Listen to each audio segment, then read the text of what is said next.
स्वागत है स्टूडेंट्स आपका हमारे चैनल में। तो आज हम class 12th math NCERT chapter 1 relation and function का इंट्रोडक्शन देखेंगे, वो भी एक्सरसाइज 1.1 का। ये इंट्रोडक्शन मैं आपको दो पार्ट में बताऊंगा। तो आज हम पार्ट फर्स्ट देखेंगे।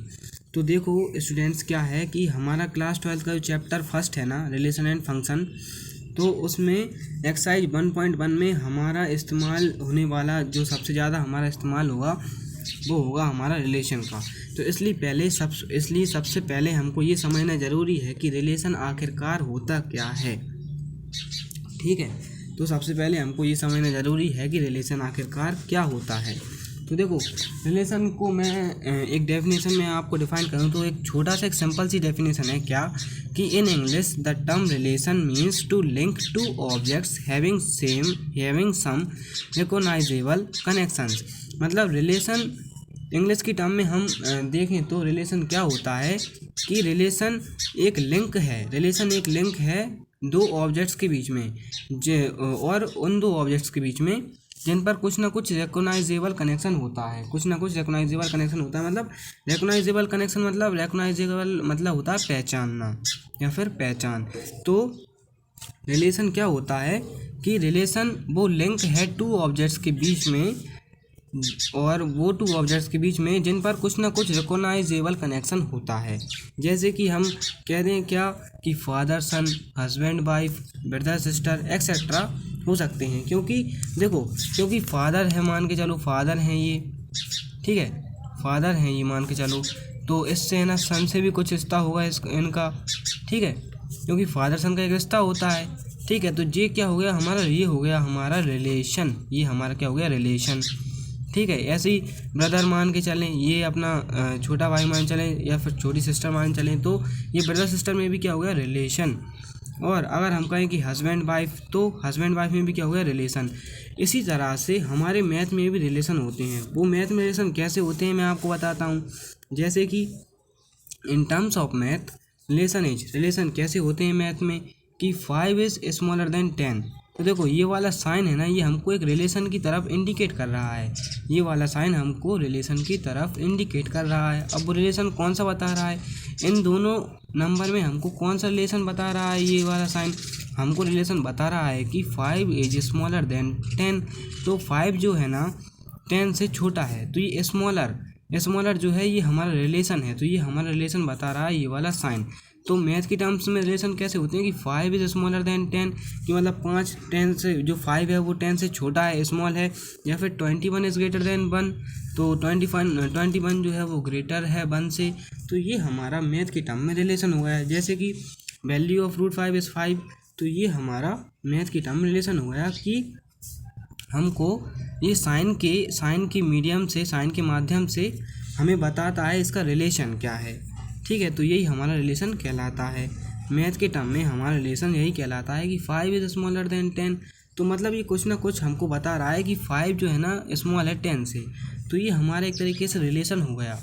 21 इज़ ग्रेटर देन 1, तो ये 21 जो है वो ग्रेटर है 1 से। तो ये भी हमारा मैथ की टर्म में एक तरीके से रिलेशन हो गया।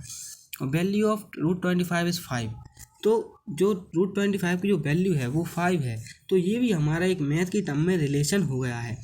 अब देखिएगा कि अब कार्टेशियन प्रोडक्ट क्या होता है, हमको ये देखना पड़ेगा इसमें, क्योंकि जो हमारा आगे काम आएगा उसको समझने के लिए हमको ये टर्म समझना बहुत ज़रूरी है, कार्टेशियन प्रोडक्ट। ठीक है, ये हमने 11th क्लास में भी समझी थी, एक बार और हम इसको रिवाइज कर लेते हैं। If A and B be two non empty set, अगर ए और बी दो नॉन एम्प्टी सेट हैं, मतलब नॉन एम्प्टी सेट मतलब उसमें उन सेट में कुछ ना कुछ हो, जैसे ए कॉमा बी, ऐसा कुछ ना कुछ हो। ऐसा नहीं होना चाहिए, देखो ऐसा नहीं होना चाहिए, ये वाला सेट नहीं होना चाहिए, ये तो एम्प्टी सेट हो जाएगा, ये हो जाएगा नॉन एम्प्टी सेट, ये हो जाएगा नॉन एम्प्टी। ठीक है, ये हो जाएगा नॉन एम्प्टी सेट। तो क्या है कि if A and B be two non empty set then be define Cartesian product A cross B of set A and set B as A cross B equal to A comma B such that A belongs to A and B belongs to B। ठीक है, the element A comma B is called order pair. तो देखो students, इसका मतलब क्या है कि अगर हम पे दो सेट हैं A और B, हम पे दो सेट हैं A और B, जो कि है नन एम्प्टी सेट, मतलब उसमें वो एम्प्टी सेट नहीं है, कुछ ना कुछ उसमें है, ठीक है ना, कुछ ना कुछ एलिमेंट उसमें है। तो हम कार्टेशियन प्रोडक्ट को कैसे डिफाइन करते हैं कि जो ए वाला एलिमेंट है, जो सेट 1 से एलिमेंट आएगा, देखो क्या होता है ये हमारा, मैं आपको बताता हूँ क्या होता है कि ए और बी कहाँ से आता है, मैं आपको बताता हूँ कि ये हमारा सेट मान के चलो ए है और ये हमारा सेट मान चलो बी है, ये हमने सेट बना लिया है, ठीक है। तो 1 2 3 4 5 6, ठीक है, ये हमने बना लिया है। तो इसके जो एलिमेंट आएंगे उसको तो हम ए से डिनोट करते हैं, और ये सारे जो एलिमेंट होते हैं ना उसको हम बी से डिनोट करते हैं। तो इधर ए से मतलब है ए सेट के एलिमेंट से, और इधर बी से मतलब है बी सेट के एलिमेंट से, ठीक है। तो ऐसा होता है। तो सी बात, एक सिंपल सा तरीका है कि कार्टेशियन प्रोडक्ट हम कैसे निकालते हैं कि मान के चलो हमको कोई दो सेट दिए हुए हैं, ए इक्वल टू 1,2 और बी इक्वल टू 1,2,3, ठीक है। तो कार्टेशियन प्रोडक्ट क्या हो जाएगा, ए क्रॉस बी। ए क्रॉस बी हमारा क्या हो जाएगा, देखो हमने 11वीं क्लास में भी किया हुआ है कि एक बार 1 के साथ 1 को रख दिया 1,1, एक बार 1 के साथ 2 को रख दिया 1,2, एक बार 1 के साथ 3 को रख दिया 1,3, एक बार 2 के फिर इसके बाद क्या होगा, हमारा सेकंड एलिमेंट पर आएंगे हम कि एक बार 2 के साथ 1 को रख दिया 2,1, एक बार 2 के साथ 2 को रख दिया 2,2, एक बार 2 के साथ 3 को रख दिया 2,3, ठीक है। तो ये हमारा ऐसा कार्टेशियन प्रोडक्ट बन जाता है। और एक नोट करने वाली बात ये है क्या कि देखो कार्टेशियन प्रोडक्ट हमने समझ लिया क्या होता है, दो अगर हमको सेट दिए हुए हैं, ठीक है ना, तो हम इसका कार्टेशियन प्रोडक्ट इस तरीके से निकाल सकते हैं। डेफिनेशन एक समझने मात्र है, कार्टेशियन प्रोडक्ट आपको समझना ही होगा कि मतलब कैसे निकालते हैं, तो ये ऐसे निकाल लेते हैं, ठीक है। क्योंकि हमारा जो समझना है ना वो सिंपल पड़ता है, डेफिनेशन थोड़ा टफ लगता है हमको, ठीक है ना, समझना थोड़ा सिंपल पड़ जाता है। तो देखो क्या होता है, अभी हम रिलेशन की बात कर रहे थे, ठीक है ना। तो देखो क्या है कि अभी जो रिलेशन होता है ना मैथ की टर्म में, देखो अगर रियल लाइफ में देखें हम तो फादर सन ब्रदर सिस्टर, तो ये तो हमारे रिलेशन होते हैं। लेकिन अगर हम मैथ की टर्म में देखें तो रिलेशन क्या होता है कि 5 is greater than 5 is smaller than, तो ये हमारा रिलेशन होता है। और रिलेशन हम लेते भी किससे हैं, हमको ये भी समझना होगा, रिलेशन हम किससे लेते हैं। Relation is a subset of A cross B और कार्टेशियन प्रोडक्ट। कहने का मतलब ये है कि जो रिलेशन हमारा हम लेते हैं मैथ की टर्म में, वो इस Cartesian product A cross B से लेते हैं। कहने का मतलब जो हमारा ए क्रॉस बी आया है, ये सारा हमारा जो ए क्रॉस बी आया है, उस सारे में से हम रिलेशन लेते हैं। कहने का मतलब देखो कि देखो ये मान के चलो ए क्रॉस बी है, ये हमारा पूरा सेट बन गया इधर से लेकर के इधर तक। अब हमको अगर रिलेशन लेना है ना तो हम ए क्रॉस बी में से ही रिलेशन लेंगे। और ए क्रॉस बी में से रिलेशन कैसे लेंगे, देखो हमने लिया है 1,2 इसमें से आया है, 2,1 इसमें से आया है, 2,3 इसमें से आया है, 2,2 इसमें से आया, 1,1 इसमें से आया है। तो कहने का मतलब ये है कि हम मैथ की टर्म में रिलेशन को अगर हम बनाना चाहते हैं, रिलेशन हम लेना चाहते हैं, रिलेशन का एक अलग सेट बनाना चाहते हैं, तो सबसे पहले हमको ए क्रॉस बी करना होगा, क्योंकि रिलेशन भी हमारा ए क्रॉस बी में से ही आता है। जो रिलेशन है हमारा वो हमारा ए क्रॉस बी में से ही आता है। देखो इधर ए क्रॉस बी ये सारा है, ठीक है। तो इसमें से ही हमने रिलेशन ले लिया है, रिलेशन का सेट हमने किससे बनाया है, ए क्रॉस बी से। तो एक सिंपल सा फंडा है क्या कि जो रिलेशन का सेट बनता है ना वो हमारा ए क्रॉस बी या फिर कार्टेशियन प्रोडक्ट से बनता है। ये एक छोटा सा सिंपल सा फंडा है, ठीक है। तो हम क्वेश्चन करेंगे तो आपको ए क्रॉस बी करने की ऐसी कोई ज़्यादा ज़रूरत नहीं है, हमको डायरेक्ट सेट से ही है ना हम रिलेशन बना लेंगे, ठीक है। तो देखो ये रिलेशन हमारा कहलाएगा किससे, रिलेशन हमारा कहलाएगा ए और बी सेट से, ठीक है। ए और बी सेट से हमारा रिलेशन कहलाएगा। लेकिन अगर हम सोचें क्या कि अगर बी की जगह भी हम जो है ना वो सेट ए ही रख दें तो आइए देखते हैं वो कैसे रखेंगे।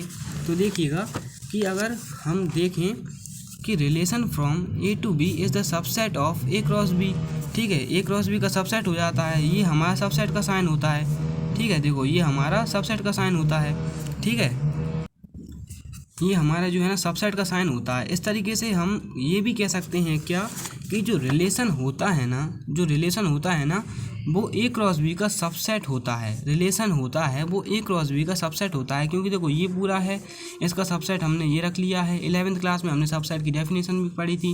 ये बड़ा सेट रहता है, इसमें से छोटा सा निकाल लेते हैं, वही सबसेट कहलाता है। तो ये हमारा जो रिलेशन होता है ना वो सबसेट होता है ए क्रॉस बी का। ठीक है, कहने का मतलब कार्टेशियन प्रोडक्ट का रिलेशन सबसेट होता है। ठीक है, अब देखिएगा relation from A to B, अगर हम रिलेशन ले रहे हैं ए और बी से तो वो होगा सबसेट किसका, ए क्रॉस बी का। Relation from A to B is the subset of A cross B. ठीक है, अगर हम रिलेशन ले रहे हैं जैसे ए और बी से ले रहे हैं तो वो तो हमारा हो जाएगा ए क्रॉस बी का सबसेट। लेकिन हमको 12th क्लास में बी सेट नहीं दिया होगा, हमको एक ही सेट दिया होगा, वो भी ए, इसलिए हमको ए क्रॉस ए ही करना होगा। कहने का मतलब देखो, तो हमको 2 सेट मान लो ऐसे दिए हैं। ठीक है, ए क्रॉस बी, इसमें मान लो एलिमेंट 1 है, इसमें मान लो एलिमेंट 2 है। ठीक है, तो ये हमको 2 सेट हैं। ठीक है, तो हम इधर से रिलेशन निकाल देते हैं कैसे, ए क्रॉस बी करके, वो भी सबसेट बना करके, देखो सबसेट कहलाता है ये। ठीक है, तो ये हम ए क्रॉस बी करके रिलेशन निकाल देते हैं। लेकिन क्लास 12th में हमको जो हम एक्सरसाइज सॉल्व करेंगे उसमें हमको ये बी सेट नहीं दिया होगा, हमको मात्र एक सेट दिया होगा ए। ठीक है ना, तो जो हमारा रिलेशन निकलेगा ना वो होगा हमारा सबसेट ऑफ, देखो सबसेट ऑफ ए क्रॉस ए का होगा, क्योंकि हमको अगर एक सेट दिया है ए तो हम ऐसे मान के चलेंगे कि ये एक और बी के जैसे ही हमने इसको एक ए सेट को हमने बी के जैसे ही मान लिया है, और इसमें भी हमने 1 का एलिमेंट कर दिया। तो जो सबसेट देखो इधर क्या हो रहा था, R is the subset of A cross B, तो इधर अगर हमको एक ही सेट दिया हुआ है तो क्या हो जाएगा, R is the subset of A cross A. ठीक है, ये हमारा ऐसे हो जाएगा। तो रिलेशन देखो हमने इतने में क्या समझा कि जो रिलेशन होता है ना हम उसको कार्टेशियन प्रोडक्ट में से ही लेते हैं। ठीक है, इसके बाद रिलेशन क्या होता है हमने ये समझा, जैसे फादर मदर, तो ये हमारा रिलेशन होता है। मैथ के टर्म में रिलेशन क्या होता है, जैसे 5 इज़ ग्रेटर देन 10, तो इस प्रकार से मैथ के टर्म में रिलेशन होता है। और रिलेशन हम हमेशा ही कार्टेशियन प्रोडक्ट में से लेते हैं। अगर रिलेशन हमको 2 सेट में से लेना है A cross A to B से, तो क्या होगा, देखो अगर रिलेशन हमको 2 सेट में से लेना है ए और बी से, तो वो होगा सबसेट ऑफ वो रिलेशन सबसेट होगा किसका, ए क्रॉस बी का। और अगर हमें रिलेशन लेना है एक ही सेट से, अगर हमें रिलेशन लेना है एक ही सेट से, कहने का मतलब हमको एक ही सेट ए दिया हुआ है और हमको उससे रिलेशन लेना है, तो देखो वो हुआ सबसेट किसके क्रॉस प्रोडक्ट का, मतलब किसके कार्टेशियन प्रोडक्ट का, ए क्रॉस ए का। अगर हमको 2 सेट दिए हुए हैं ए और बी तो रिलेशन जो होगा हमारा सबसेट होगा ए क्रॉस बी का। अगर हमको एक ही सेट दिया है ए, ठीक है, तो हमारा जो रिलेशन होगा वो होगा हमारा सबसेट ए क्रॉस ए का। ठीक है, ये एक सिंपल सी ट्रिक है, क्योंकि बी की जगह भी हम एक तरीके से ए रख सकते हैं, तो हमने बी की जगह भी ए रख दिया, इस तरीके से हम याद कर सकते हैं। अब आते हैं हम टाइप्स ऑफ रिलेशंस पे, टाइप ऑफ रिलेशन पर अब हम आते हैं। तो देखिएगा क्या होते हैं टाइप ऑफ रिलेशन। तो सबसे पहला रिलेशन जो हमारा होता है वो होता है हमारा एम्प्टी रिलेशन। अब देखो एम्प्टी रिलेशन क्या होता है हमको ये भी समझना है। ठीक है, टाइप्स ऑफ रिलेशन में हमको सबसे पहला रिलेशन हम जानते हैं क्या, एम्प्टी रिलेशन होता है। हालांकि ये सब समझने के लिए दिए हैं, जो हम एक्सरसाइज में लगाएंगे वो रिफ्लेक्सिव और रिफ्लेक्सिव सिमेट्रिक और ट्रांजिटिव जो होंगे। ठीक है ना, ये तो हमको समझने के लिए दिए हुए हैं, लेकिन इसलिए हम एक बार इनको समझ लेते हैं। ठीक है, तो एम्प्टी रिलेशन क्या होता है अभी हम ये देखते हैं। तो a relation R in set A is called empty relation if no element of A is related to any element of set A.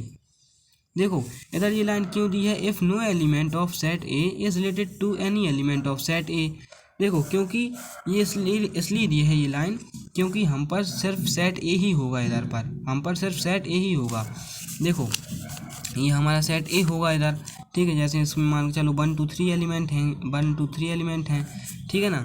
तो जो हमको दिया होगा ना set A if no element of set A is related to any element of set A, तो यही ए set हमको फिर से बनाना होगा एक बार, फिर इसके बाद ही हम कर पाएंगे। मतलब कहने का मतलब मेरा ये है, इसमें दूसरा सेट जो बी है वो नहीं दिया होगा, हमको एक ही सेट दिया होगा और इसको एक बार और लिख करके हमको कार्टेशियन प्रोडक्ट बनाना होगा और फिर रिलेशन लिखना होगा। तो देखो एम्प्टी रिलेशन क्या बता रहा है कि वो रिलेशन जिसमें, देखो वो रिलेशन उन 2 सेट्स के बीच, जिसमें कोई भी एलिमेंट सेट ए का बिलोंग नहीं करता हो सेट ए के एलिमेंट से। कोई भी एलिमेंट सेट ए का बिलोंग नहीं करता हो सेट ए के एलिमेंट से। देखो अगर हमको दो सेट दिए होते तो हम इसको ऐसे कह सकते थे कि कोई भी एलिमेंट सेट ए का बिलोंग नहीं करता हो एलिमेंट से, किसके एलिमेंट से, सेट बी के एलिमेंट से। ठीक है, देखो हम इसको ऐसे भी कह सकते थे, कैसे कि कोई भी एलिमेंट सेट ए का बिलोंग नहीं करता हो कोई भी एलिमेंट सेट बी से। ठीक है ना, तो हम उसको एम्प्टी रिलेशन कह सकते थे। इसी प्रकार हम इसको ये कह रहे हैं क्या कि जो सेट ए के एलिमेंट हैं वो उसी सेट ए के एलिमेंट से बिलोंग नहीं करते हैं या फिर रिलेट नहीं करते हैं। तो बिलोंग नहीं करते हैं कहने का मतलब रिलेट नहीं करते हैं, मतलब सेट ए के एलिमेंट से ही रिलेट नहीं करते हैं, तो वो हमारा एम्प्टी रिलेशन हो जाता है। अभी देखो आपको ऐसा समझ में नहीं आएगा, मैं आपको एक एग्जांपल के थ्रू समझा कर बताता हूँ कि मान के चलो हमने सेट ए लिया है 1 2 3 और हमको रिलेशन क्या दिया है A comma B such that A minus B is equal to 12। ठीक है, हमको रिलेशन दिया है A minus B equal to 12। तो देखो हम इसके कार्टेशियन प्रोडक्ट कर लेंगे, हम इसका कार्टेशियन प्रोडक्ट पहले बना लेंगे। तो देखो ए और बी में आप कन्फ्यूज मत होना, क्योंकि ए ये होता है और बी ये होता है। ए हम इसको कहते हैं और बी इसको कहते हैं। ठीक है, तो ए माइनस बी हमको 12 रिलेशन में दिया है। तो देखिएगा जब हम इसके कार्टेशियन प्रोडक्ट बनाएंगे तो 1, 1, 1, 2, 1, 3, 2, 1, 2, 2, 2, 3, 3, 1, 3, 2 और 3, 3 हमारे कार्टेशियन प्रोडक्ट बनेंगे। अभी आप इसमें भी कंफ्यूज मत होइएगा कि कार्टेशियन प्रोडक्ट हमने बना कैसे लिए। देखो मैं आपको बताता हूँ, देखो कैसे बना लिए हैं कि अगर देखो हमको सेट एक ए दिया है, ए सेट दिया है क्या 1, 2, 3। अभी आप ये कंफ्यूज मत होना कि कार्टेशियन प्रोडक्ट हमने कैसे बना लिए, क्योंकि देखो हम इसको कैसे बना लेंगे। अगर हमको दो सेट दिए होते ए और बी, ठीक है, ए और बी अगर हमको ऐसा सेट दिया होता 1, 2, 3 और बी सेट हमको दिया होता 2, 3, 4। ठीक है, तो हम ए क्रॉस बी कैसे बना लेते, ऐसे बना लेते 1, 2 फिर 1, 3 एंड सो ऑन। ठीक है, तो हम ऐसे बना लेते। तो लेकिन हमको इधर एक ही सेट दिया है, तो सीधी बात है हम इस सेट को एक बार और लिख लेंगे। ठीक है, 1, 2, 3। अब इसके कार्टेशियन प्रोडक्ट बना लेना है। तो देखो कैसे बनेगा, ए क्रॉस ए कैसा हो जाएगा, देखो 1, 1। ठीक है, फिर 1, 2 1, 3 इसके बाद 2, 1 2, 2 एंड सो ऑन हो जाएगा हमारा। तो हम ऐसे बना लेंगे इसका कार्टेशियन प्रोडक्ट। ठीक है ना, ये हमारे ऑर्डर्ड पेयर कहलाते हैं। ठीक है, तो हमने देखो हमारे पास ए सेट दिया है 1, 2, 3 रिलेशन हमको दिया है A comma B such that A minus B हमारा इक्वल होगा 12 के। तो ये हमको रिलेशन दिया है। ठीक है, तो जब हमने ए क्रॉस ए किया तो हमारे पास ये आया। अब हमको देखना है कि ये रिलेशन इस वाले जो ए क्रॉस ए है उसमें से रिलेशन आ रहा है कि नहीं। अब रिलेशन हमको क्या दिया है, A minus B equal to 12 ये हमको रिलेशन दिया है। लेकिन अब हम देख रहे हैं जब हम ए में से बी को माइनस करेंगे, ए माइनस बी इक्वल टू 12 हमको दिया है, जब हम ए में से बी माइनस करेंगे तो क्या 12 आएगा। चलो देखते हैं आएगा क्या। कि देखो ए हमने इधर ए 1 है बी 1 है, तो 1 में से 1 करेंगे तो 0 आएगा, 12 नहीं आएगा। तो ये तो सेटिस्फाई, ये वाला ऑर्डर पेयर सेटिस्फाई तो नहीं कर रहा रिलेशन को। इसी प्रकार अगर 1 में से माइनस करेंगे 2 तो इसमें से आएगा -1। देखो 1 में से माइनस करेंगे 2 ही आएगा -1। तो 12 आएगा क्या, नहीं आ रहा, ये तो -1 आ रहा है। 1 में से 3 माइनस करेंगे तो -2 आएगा, क्या 12 आया, नहीं आ रहा। 2 में से -1 करेंगे तो 1 आएगा। तो कहने का मतलब ये वाला ऑर्डर पेयर भी सेटिस्फाई नहीं कर रहा हमारे रिलेशन को। अगर 2 में से हम 2 को ही माइनस करेंगे तो 0 आएगा, तो मतलब 12 नहीं आ रहा। 2 में से 3 को माइनस करेंगे तो -1 आएगा, 3 में से 1 को माइनस करेंगे तो 2 आएगा, मतलब 12 नहीं आ रहा। 3 में से 2 को माइनस करेंगे तो 1 आएगा, कहने का मतलब वो ये 12 नहीं आ रहा। 3 में से 3 करेंगे तो 0 आएगा। तो सीधी बात है, कहने का मतलब यही है कि ये 12 नहीं आ रहा। कहने का मतलब इसमें से कोई भी ऑर्डर पेयर जो है ये वाला और सारे जो ऑर्डर पेयर हैं वो हमको रिलेशन में सेटिस्फाई नहीं कर रहे, वो हमारे रिलेशन को सेटिस्फाई नहीं कर रहे। तो हमारा रिलेशन क्या हो जाएगा, खाली, क्योंकि कोई भी ऑर्डर पेयर हमारे रिलेशन को सेटिस्फाई नहीं कर रहा है। तो हमारा जो रिलेशन हो जाएगा वो हो जाएगा खाली, और खाली का मतलब होता है फाई, और इसको ही हम कहते हैं एम्प्टी रिलेशन। एम्प्टी का मतलब क्या होता है, खाली। तो जो रिलेशन हमारा खाली है उसको हम एम्प्टी रिलेशन कहेंगे। कहने का मतलब ये है कि कोई भी रिलेशन हमारा अगर खाली है, फाई है, तो एम्प्टी रिलेशन हो जाता है। ए क्रॉस ए में से हम हमारे कोई भी ऑर्डर पेयर रिलेशन को सेटिस्फाई नहीं कर रहे हैं तो वो एम्प्टी रिलेशन हो जाता है। ऐसे ही हम देखो यूनिवर्सल रिलेशन क्या होता है, अभी ये देख लेते हैं। तो यूनिवर्सल रिलेशन की अगर हम डेफिनेशन देखें तो a relation R in set A is called universal relation if each element of set A is related to every element of set A, that is R is equal to A cross A. तो कहने का मतलब ये है कि वो relation जिसमें set ए के सारे एलिमेंट्स उसी सेट ए के सारे एलिमेंट से रिलेट करते हों तो उसको हम कहेंगे universal relation.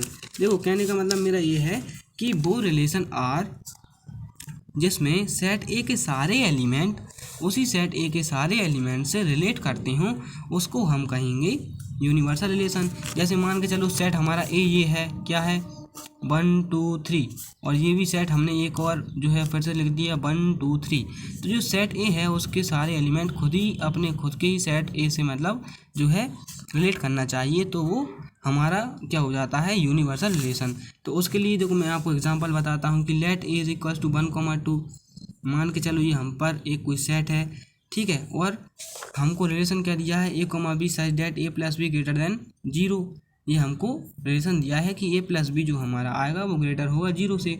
a plus B देखो मैंने आपको बताया था कार्टेशियन प्रोडक्ट के ये होते हैं a, b, ठीक है। तो ये a b क्या होता है, ये a और ये b, ठीक है, ये होता है। जब हम a क्रॉस a करेंगे मतलब a का कार्टेशियन प्रोडक्ट निकालेंगे तो हमारा आएगा 1, 1, 1, 2, 2, 1, 2, 2। तो देखो क्या हो रहा है इधर, और रिलेशन क्या दिया है हमको a plus be greater than 0। तो देखिएगा क्या कि अगर हम a मतलब 1 को 1 से प्लस करेंगे तो 2 आएगा विच इज़ ग्रेटर देन 0, जो कि ग्रेटर है किससे 0 से। 1 प्लस 1 आएगा 2, और 2 जो होता है देखो 1 प्लस 1 आएगा 2, और 2 ग्रेटर होता है 0 से। ऐसे ही अगर हम 1 प्लस 2 करेंगे तो आएगा 3, जो कि ग्रेटर होता है 0 से। और 2 प्लस 1 करेंगे तो आएगा 3, वो भी ग्रेटर होता है 0 से। इसी प्रकार जब हम 2 प्लस 2 करेंगे तो वो आएगा 4, जो कि होता है ग्रेटर 0 से। तो इस प्रकार हमारा जो ए क्रॉस से हमको जो हमने निकाला है उसके सारे ऑर्डर पेयर ए क्रॉस ए के सारे ऑर्डर्ड पेयर जो हैं हमारे रिलेशन को सेटिस्फाई कर रहे हैं। ए क्रॉस ए के सारे ऑर्डर्ड पेयर हमारे रिलेशन को सेटिस्फाई कर रहे हैं। तो हमारे रिलेशन में क्या आ जाएगा, हमारे रिलेशन में क्या आ जाएगा, ये वाला भी आ जाएगा, ये वाला भी आ जाएगा, ये वाला भी आ जाएगा, और ये वाला भी आ जाएगा। कहने का मतलब ए क्रॉस ए के सारे जो ऑर्डर पेयर हैं वो हमारे रिलेशन में आ जाएंगे। तो देखो ये हमारे जो सारे ऑर्डर पेयर हैं ए क्रॉस ए के वो हमारे रिलेशन में आ गए सारे के सारे। तो कहने का मतलब ये है कि जो हमारे सारे के सारे आ गए हैं तो यही हमारा यूनिवर्सल रिलेशन कहलाता है। वो कैसे कहलाता है, यूनिवर्सल का मतलब होता है सारा, यूनिवर्स का मतलब क्या होता है, एक तरीके से ब्रह्मांड, एक तरीके से हम कह सकते हैं सारा। तो वो रिलेशन जिसमें ए क्रॉस ए के सारे ऑर्डर पेयर आ जाएं, वो रिलेशन जिसमें ए क्रॉस ए के सारे ऑर्डर पेयर आ जाएं तो हम उसको यूनिवर्सल रिलेशन कहेंगे। तो देखो अब जब यूनिवर्सल रिलेशन होता है ना तो रिलेशन किसके इक्वल हो जाता है, ए क्रॉस ए के। वो हम देख सकते हैं कैसे हो जाता है, क्योंकि देखो ए क्रॉस ए के जो ऑर्डर पेयर हैं 1, 1, 2, 2, 1 और 2, 2 वही ऑर्डर पेयर हैं किसके, रिलेशन के हमारे। देखो वही ऑर्डर पेयर हमारे रिलेशन के हैं। देखो वही के वही है ना 1, 1, 1, 2 और 2, 1 और 2, 2। तो वही ऑर्डर पेयर हमारे रिलेशन के हैं। तो इस हिसाब से आर इक्वल टू हो जाएगा ए क्रॉस ए के, ठीक है, क्योंकि हमारे जो ए क्रॉस ए के जो ऑर्डर पेयर है ना वो हमारे रिलेशन के ऑर्डर पेयर के सेम हैं। तो ये हमारा आर इक्वल हो जाएगा ए क्रॉस ए के। तो इस प्रकार हम ये इंडिकेट करते हैं यूनिवर्सल रिलेशन को, R is equal to A cross A से। तो इस तरह हमारा यूनिवर्सल रिलेशन ये होता है। तो देखिएगा स्टूडेंट्स, अभी ये हमारा इंट्रोडक्शन का पार्ट 1 था। हम मिलते हैं इंट्रोडक्शन के पार्ट 2 में, ठीक है। जब तक आप इसको देखें और जो भी कुछ समझ में नहीं आया हो तो आप मुझे कमेंट में ज़रूर बताएं, और इसके बाद आप चैनल को सब्सक्राइब करें, वीडियो को लाइक करें, ठीक है। इसके बाद आप सेकंड पार्ट को ज़रूर देखना। Thank you.